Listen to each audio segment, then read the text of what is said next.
1, 2, 3, 4, ça y est, je suis prêt. Exactement, tu m'as fait c'est ça bien, je te remercie. Alors du coup, donc je contexte vite fait. Tu peux commencer à l'ouvrir. Ça y est. Mets le son C'est en là. fond. Pour Notre cher président. Donc voilà. Donc petit débunkage de la semaine qui va être très rapide. On a fait 17 minutes la dernière fois. C'était un petit peu trop long peut-être, mais je me suis un petit peu énervé. Les gens ont aimé. Bon, tant mieux. Allez, quelques minutes. En tout cas, là, je me suis dit, je vais regarder quand même l'allocution du président. Ça dure que 10 minutes, donc je vais aller regarder rapidement. Qu'est-ce que t'as trouvé suite à la motion de censure Alors, il n'y a rien, il n'y a pas de fake news. Mais par contre, ce qui m'embête, pour être poli dans la politique aujourd'hui, c'est toute la communication. La partie communication, c'est-à-dire, tu fais même plus ça n'a plus de sens. Tu dis juste des trucs, c'est du marketing en fait pour se vendre. Et donc là, il parlait suite à la démission de Michel Barnier.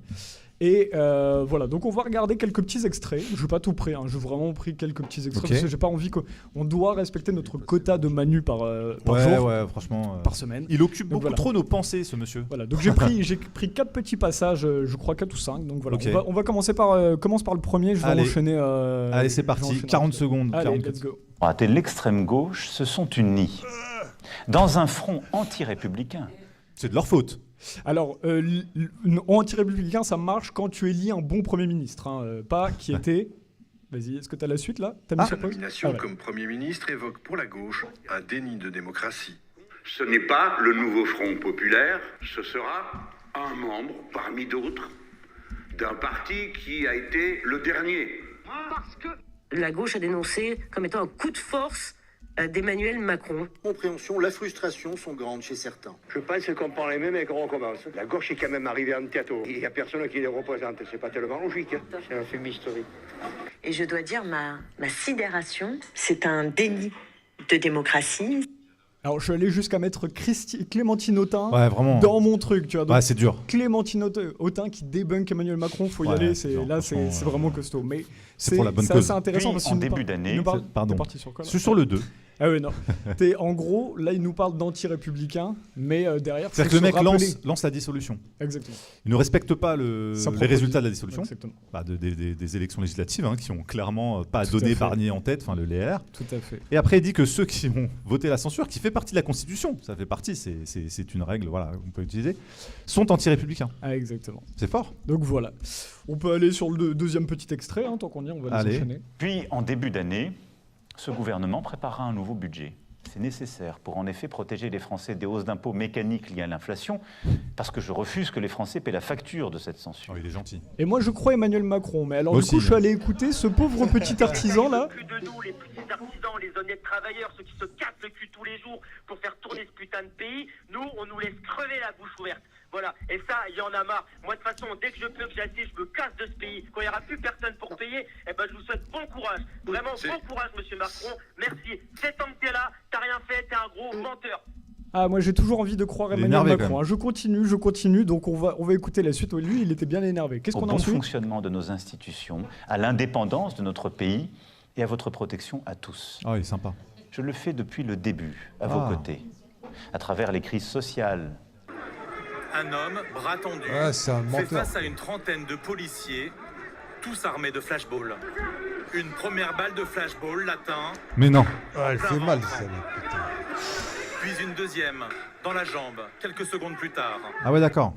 Moi, je peux plus défendre Emmanuel Macron. Je suis désolé, Marco, j'ai vraiment essayé de...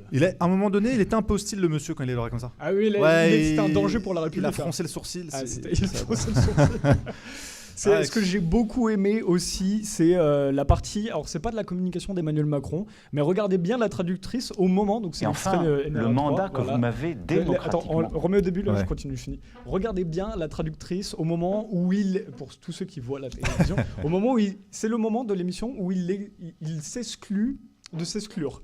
C'est-à-dire qu'il a dit « j'exclus la possibilité de pouvoir démissionner ». Regardez bien la tête de la traductrice. Okay. Et enfin, le mandat que vous m'avez démocratiquement confié est un mandat de 5 ans. Et je l'exercerai pleinement jusqu'à son terme. Ma responsabilité exige de veiller... Bon elle s'est barrée, elle est partie, C'est exceptionnel ça. Je sais pas quoi. Allez, c'est énorme. Allez. Et on peut arrêter là-dessus là. Rideau, fin d'émission, vas-y. C'est signé. C'est énorme. Il exaspère tout le monde en fait. Là-dessus, le truc. C'est exceptionnel. On peut arrêter là-dessus, je pense. C'est énorme. Non, mais bon, là, j'avais dit que j'étais un salaud des fois, parce que c'est juste qu'en fait, ils remplacent les traducteurs. Ouais. Je pense pas qu'elle se soit vraiment barrée, mais c'était... J'aurais bien aimé, Quand j'ai tu vu vois. ça, je me suis dit, c'est génial. tu vois. Sinon, je pense que là, elle passe un sale quart d'heure après. Si elle part d'elle-même, tu vois. Elle a quitté le pays. T'avais un numéro 4, est-ce Ouais, qu'on j'ai passe un numéro 4. Le numéro 4, il est un petit peu plus tricky. C'est quoi tricky? Pardon, Touchy, c'est un petit peu touchy. plus technique. Délicat. Exactement, puisqu'il va nous parler, donc je fais un petit peu de contexte, puisqu'il nous dit qu'il n'y en a plus que pour 3 ans, donc il n'y a pas de... 3 ans encore ouais, je sais plus combien il dit. Mais Non, 2 ans et demi, même pas. Plus, voilà. Déjà, je m'étais dit que je partirais s'il faisait un dit deuxième que mandat. Il dit la suite de la politique, ce n'est pas pour lui, la suite de la politique, c'est vraiment pour le peuple et tout ça. Donc je vous ai retrouvé pour savoir si c'était vrai, parce que moi je demande qu'à croire mon président. Donc je suis allé retrouver quelques trucs qui nous parlent de tous les cadeaux qu'il a fait, parce qu'on parle du budget, on parle des impôts. C'est vrai. Et donc j'ai envie de parler de tous les cadeaux qui ont été faits aux ultra riches. À Miloud. Vas-y, à Miloud notamment. Premier ultra riche. Faut pas le dire. T'es sûr?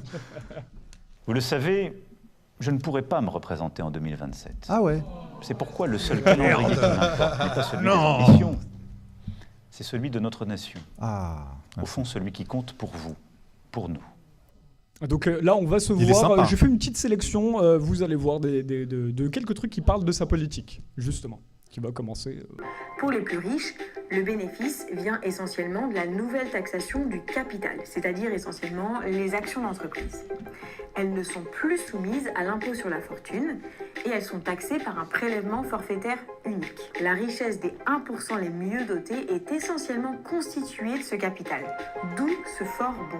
Le rapport a Sympa. fait l'effet d'une bombe. Incroyable. Résultat, si l'impôt est progressif pour 99,9% des Français, à hauteur de 46% pour ceux qui gagnent le plus, la part d'impôt diminue considérablement pour les 0,1% les plus riches. Pour les quelques dizaines de Français les plus fortunés, l'impôt s'élève à seulement 26% de leurs revenus.